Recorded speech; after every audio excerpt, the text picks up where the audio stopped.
बच्चों, देखिए,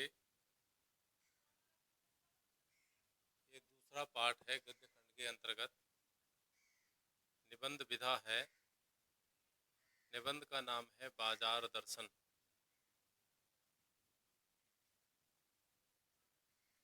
तो देखिए, बाजार हमारे जीवन को कैसे प्रभावित करता है, हम इस निबंध में पढ़ेंगे। आप लोग इसको किताब से एक बार जरूर पढ़ें। इससे परीक्षाओं में भी प्रश्नोत्तर आते हैं। तो मैं सार रूप में आपको बता देता हूँ। तो देखिए, बाजार का जादुई प्रभाव प्रभाव कैसा होता है बाजार का, तो जादुई होता है। तो कैसे वो काम करता है, तो देखिए, प्रस्तुत पाठ में जैनेन्द्र कुमार ने बाजार के जादुई प्रभाव का वर्णन किया है। जैनेन्द्र जी के मित्र बाजार से कोई साधारण सी वस्तु खरीदने गए थे। वापस आए तो उनके पास वस्तुओं के अनेक बंडल थे। इस बाबत पूछने पर उन्होंने बताया कि जब पत्नी साथ हो तो अनचाही वस्तुएं भी खरीदी जाती हैं। अब देखो बाजार कैसे काम कर रहा है। तो जब लेखक कह रहे हैं कि मेरे मित्र बाजार गए और एक छोटी सी सामान्य सी वस्तु खरीदने के लिए गए थे, लेकिन जब वापस आए तो उनके पास सामान के बहुत सारे बंडल थे।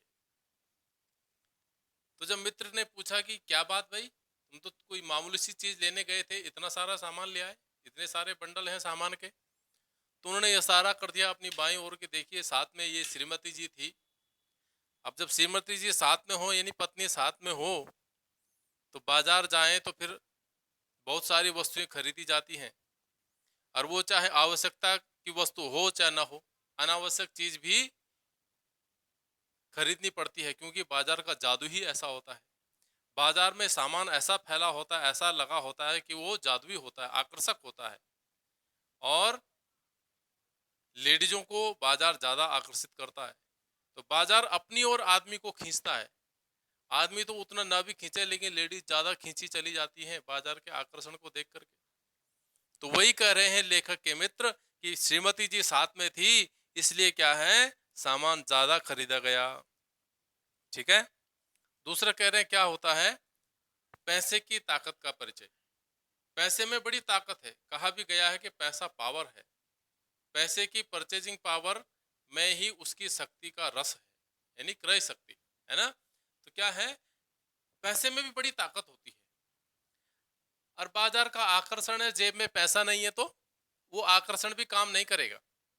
अरे जेब में पैसे ही नहीं और बहुत सारी चीजें बाजार में फैली हुई हैं जिससे हम ललचा रहे हैं देख करके, कुछ खाना चाहते हैं, कोई वस्तु खरीदना चाहते हैं, पैसा नहीं है तो भी जादू काम नहीं करेगा। जादू कब काम करता है, आगे आएगा। जब बोला मन खाली हो और जेब भरी हो। मन खाली मैंने अनेक इच्छाएं हैं इस मन में कि ये भी नहीं है मेरे पास ये भी नहीं है, ये भी नहीं है, ये भी नहीं है। तो मन खाली हो गया ना, खाली है, खाली पड़ा है मन, वहां उसको बहुत सारी चीजें चाहिए मन में, है ना। लेकिन और जेब में पैसा हो, ये दो चीजें जब होंगी तभी बाजार का जादू काम करता है। और मन भरा हो, किसी के पास पैसा बहुत है और उसका मन भरा हुआ है, मुझे कुछ नहीं चाहिए यार, मेरे पास सब कुछ है, मुझे नहीं चाहिए, ये भी नहीं चाहिए, ये भी नहीं चाहिए, उसका मन भरा हुआ है, पैसा है, तो भी बाजार काम नहीं करेगा। और मन में इच्छा है, मन खाली है और जेब भी खाली है, तो भी बाजार काम नहीं करेगा। बाजार कब काम करता है, जब बोला मन खाली हो और जेब भरी हो। ठीक है। तो ये बोला क्रय शक्ति, परचेजिंग पावर, पैसे की परचेजिंग पावर है। और उसका रस भी तभी है, अगर पैसा है, अब हमने कोई चीज खरीदी नहीं तो उस पैसा का रस थोड़ी मिलेगा। उस पैसे का रस भी तभी मिलेगा जब क्या करेंगे हम, उस पैसे से अपने उपभोग की वस्तु खरीदेंगे, है ना। पैसा हमारे पास है और कोई वस्तु हम खरीद ही नहीं रहे हैं, उसका उपभोग ही नहीं कर रहे हैं, तो वो बैंक में पड़ा पड़ा रहेगा, है ना। तो उसका आनंद कब है, उसका रस कब है, जब हम उस पैसे को उपभोग में लाएंगे। ठीक है। अभी देखो इसमें और भी है, वो भी देखते हैं।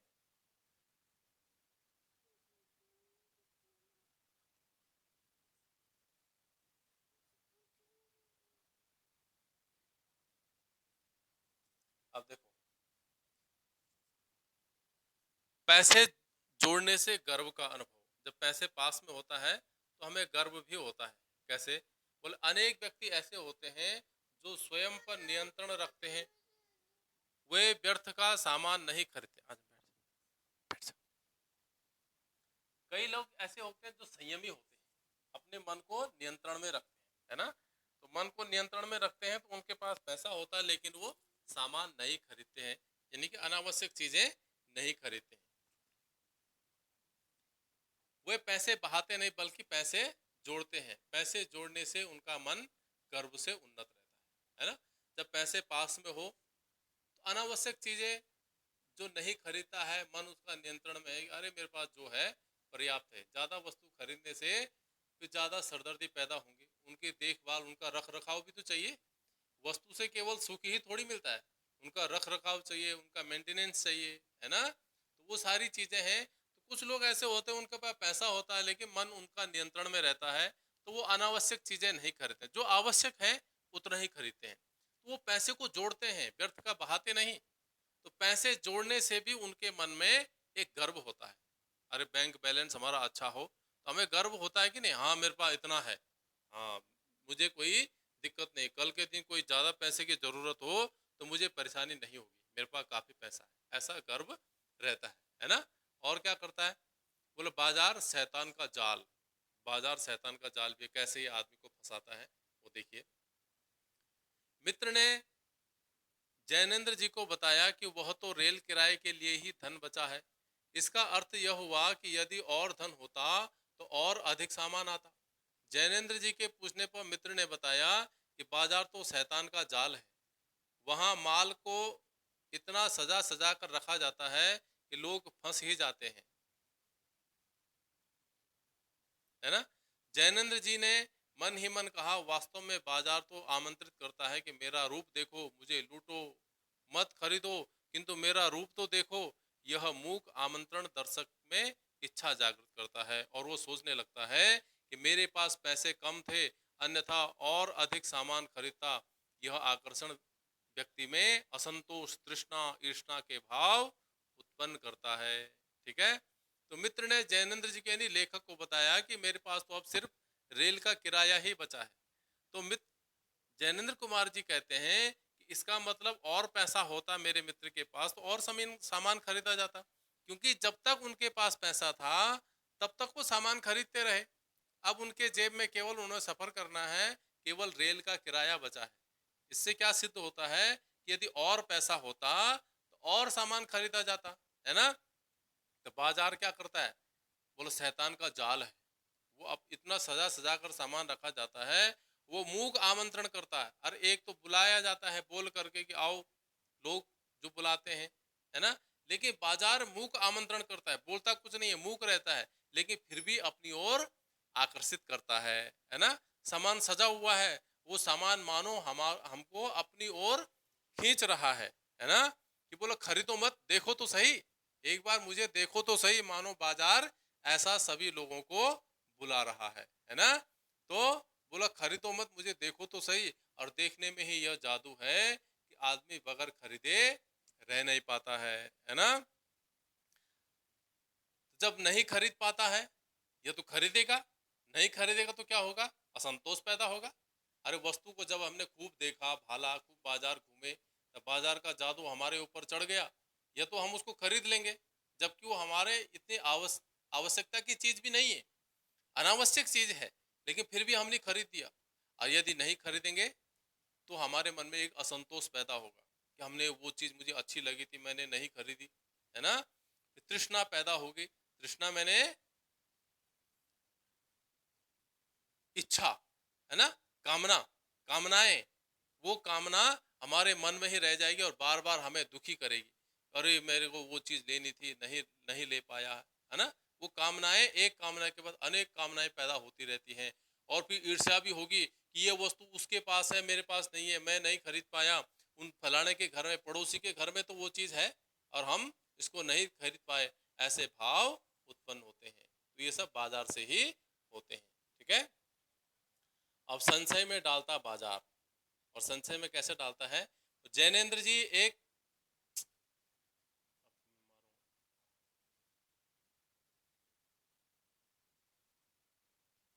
जैनेन्द्र जी एक अन्य मित्र का उदाहरण देते हैं। वे बाजार देखते रहे पर कुछ भी खरीद कर न ला सके। है ना? एक मित्र की बात तो करें कि वो बाजार गए थोड़ी सी वस्तु लेने के लिए, लेकिन बहुत सारा लेकर के आ गए।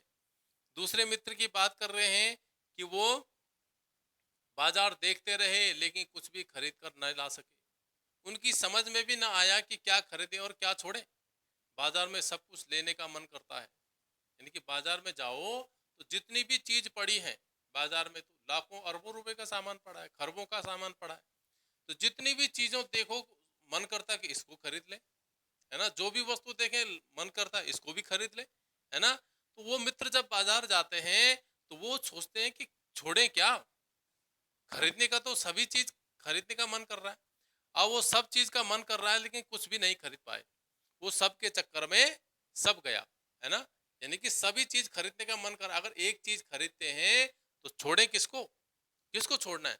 मन तो सभी चीज को खरीदने का कर रहा है ना? तो उनके समझ में भी नहीं आया कि क्या खरीदें और क्या छोड़ें। बाजार में सब कुछ लेने का मन करता है, वे कुछ भी न छोड़ना चाहते थे, इसलिए कुछ भी न ले सके। मित्र के इस प्रकार के कथन से जैनेन्द्र जी निष्कर्ष निकाला कि यदि आपको अपनी जरूरत का ज्ञान नहीं है तो सभी वस्तुएं खरीदने योग्य हैं। ऐसी स्थिति में सभी की इच्छा उत्पन्न होगी जो उचित नहीं है ना? तो जैनेन्द्र जी ने यह निश्चय किया, यह सार निकाला, अपनी जरूरत का यदि आप लोगों को ज्ञान नहीं है तो सभी वस्तुएं क्या है, खरीदने योग्य लगती है ना?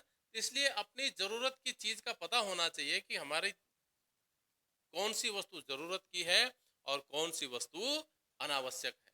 यदि अपनी जरूरत की चीज का पता नहीं होगा तो ऐसा लगेगा कि सभी चीज खरीदने योग्य है ना? ऐसी स्थिति में बोला सभी को इच्छा उत्पन्न होगी, सभी चीज खरीदने की इच्छा होगी, जो कि बोला जैनेन्द्र कुमार जी कहते हैं उचित नहीं है। ठीक है? अगला है बाजार के रूप का जादू। अब बाजार का जो स्वरूप है वो कैसे जादू करता है, तो जैनेन्द्र जी विचार करते हैं कि बाजार में रूप का जादू है जो व्यक्ति को अपनी ओर आकर्षित करता है। यह जादू आंखों की राह हृदय में समा जाता है। इस जादू की अपनी एक मर्यादा है ना? तो ये आंखों के रास्ते अपने हृदय में समा जाता है और जब तक खरीदो नहीं हृदय में एक पीड़ा रहती है ना? ईर्ष्या रहती है, ऊपर बताया ना, ईर्ष्या रहती है, असंतोष रहता है ना? हाँ, तो क्या कह रहे हैं, ये आंखों के रास्ते काम करता है और हृदय में चला जाता है। ये जादू की एक मर्यादा है। जब जेब भरी हो और मन खाली हो, आ गए ना वही बात जो ऊपर बता रहे थे। कब ये जादू काम करता है? जब बोला जेब भरी हो और मन खाली हो, यानी जेब में पैसा हो और मन में खाली हो, मैंने अनेक इच्छाएं हो, अनेक वस्तुओं के लिए जगह है, ये भी चाहिए, ये भी चाहिए, ये भी चाहिए। ऐसी हालात में यह जादू खूब चलता है। यदि मन खाली है तो बाजार की वस्तुओं का निमंत्रण उस तक पहुंच जाएगा। मन सभी वस्तुओं को खरीदने को करता है। जादू उतरते ही लगने लगता है कि अधिक वस्तुएं आराम के स्थान पर उसमें विघ्न डालती हैं। लेकिन बोला जब वस्तु खरीद दी जाती है, जब सामान घर में आ जाता है, तब लगता है कि यह सामान बेकार ही खरीदा, ये तो हमारे आराम में भी विघ्न डाल रहा है ना? जब तक बोला हम अपने आराम के लिए समय निकाल लेते थे घर के कामों से, अब ये सामान इतना आ गया है, इनके मेंटेनेंस के लिए, इनके रख रखाव के लिए, इनके देखभाल के लिए और इनका उपभोग करते करते बोला अब हमारे पास अपने लिए समय ही नहीं बचता है आराम करने के लिए, है ना? तो वो बोला हमें सुख देने की बजाय वो हमारे आराम में ही विघ्न डाल रहे हैं, है ना? जो अनावश्यक सामान होता है। बाजार के जादू से बचने का उपाय, अब कभी लेखक यहाँ पर उपाय बता रहे हैं। इस जादू से बचने का उपाय है कि बाजार खाली मन से मत जाओ।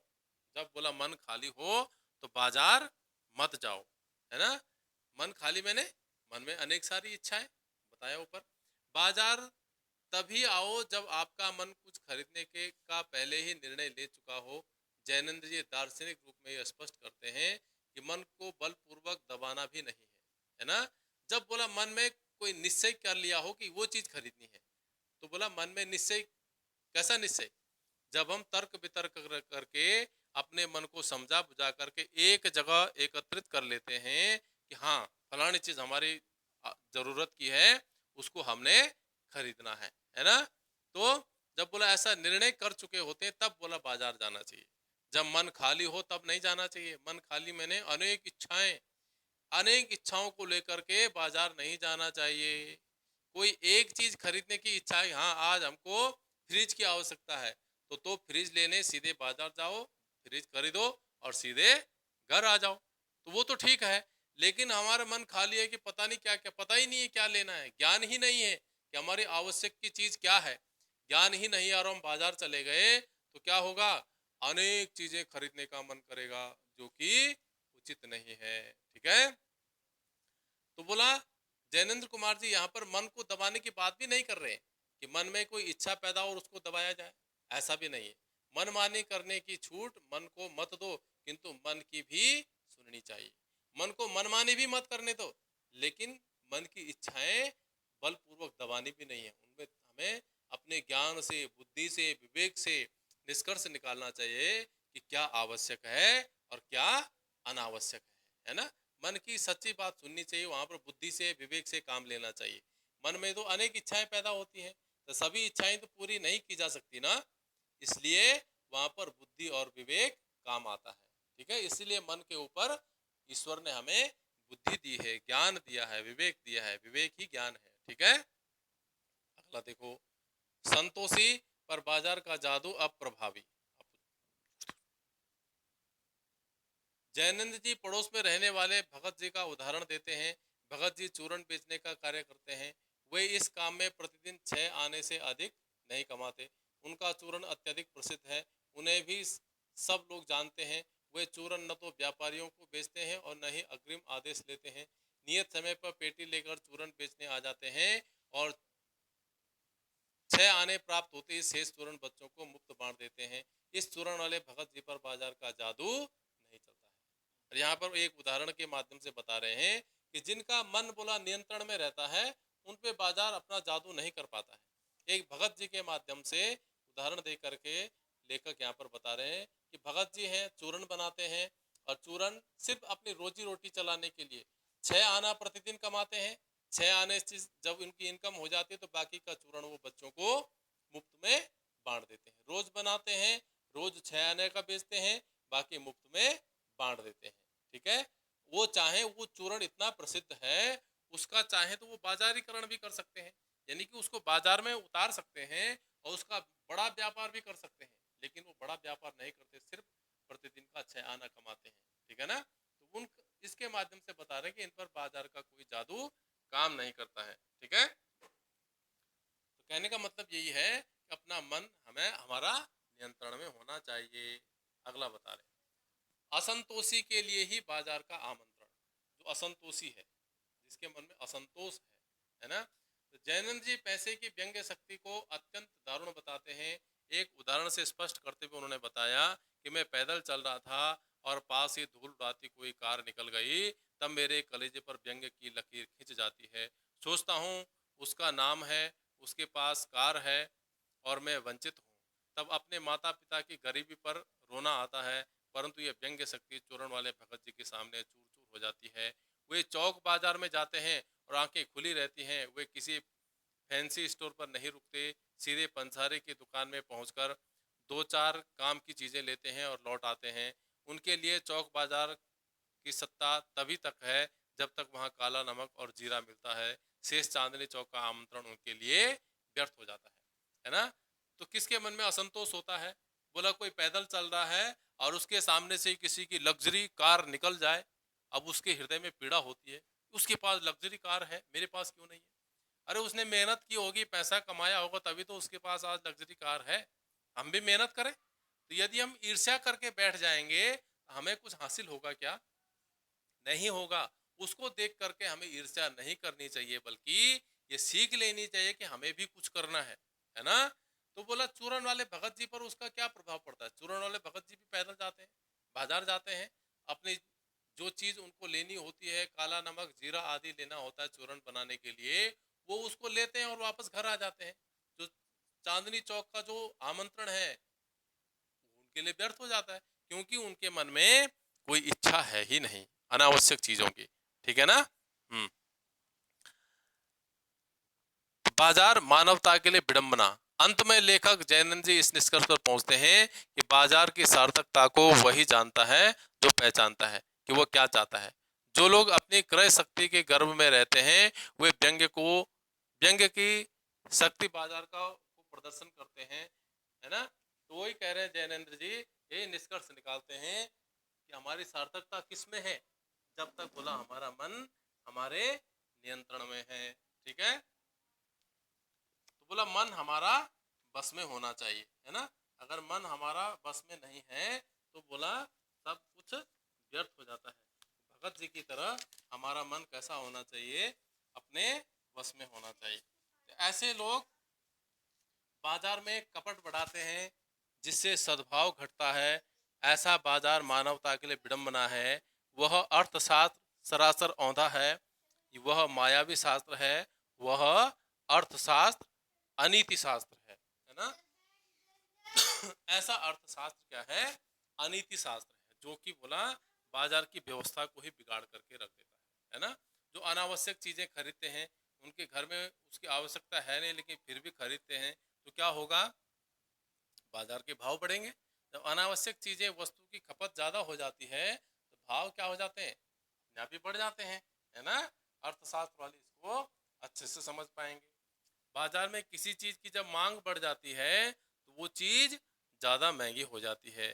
अब कोई चीज बिक ही नहीं रही है तो वो क्या होगा, वो सस्ती होंगी कि नहीं होंगी। तो ऐसा अर्थशास्त्र कैसा है, बोला इसको अनीति शास्त्र कहा है लेखक ने। ठीक है, तो इसको समझने की कोशिश करें और किताब से एक बार जरूर पढ़ें, तब जा करके ज़्यादा समझ में आएगा। तो मैं किताब की लिंक भी आपके लिए भेज देता हूँ। यदि किताब आप पढ़ना चाहें तो उससे भी आप पूरा पढ़ सकते हैं। अगर किताब नहीं है तो किताब खरीद लें तो ज़्यादा बढ़िया है, नहीं तो वो लिंक भेज देता हूँ, उससे आप पूरी किताब पढ़ सकते हैं। ठीक है, तो आज के लिए इतना ही।